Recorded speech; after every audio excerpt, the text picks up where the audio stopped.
اربط حزامك، لأن الرحلة إلى المجهول ستبدأ الآن.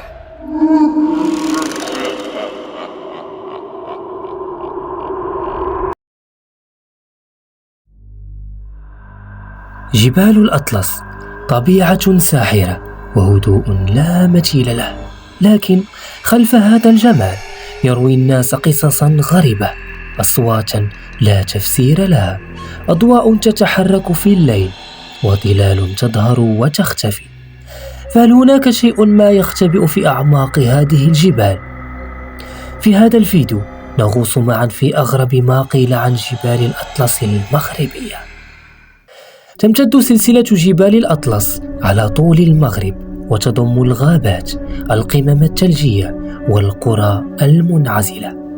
هذه الجبال كانت شاهدة على حضارات قديمة وأساطير لا تزال تتردد حتى يومنا هذا.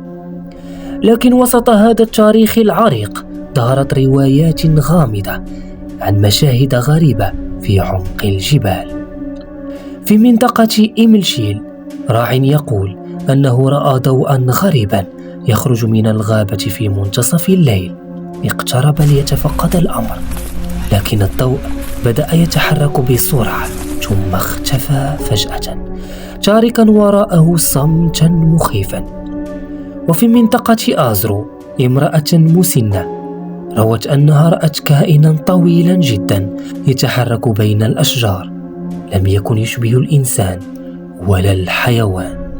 ظل غريب لم يظهر إلا لثواني ثم تبخر في الهواء. البعض يعتقد أن هذه القصص مجرد خيال أو هلوسات ناتجة عن الوحدة في الجبال، لكن علماء الطاقة يعتقدون أن بعض مناطق الأطلس تحتوي على حقول مغناطيسية غير مستقرة، قد تسبب رؤى غريبة أو سماع أصوات غير موجودة فعليا. ومع ذلك تتشابه القصص من أماكن متباعدة، فهل من الممكن أن هناك شيئا حقيقيا لا نراه بسهولة؟ جبال الأطلس موطن للأساطير والأسرار، وربما لما هو أبعد من فهمنا.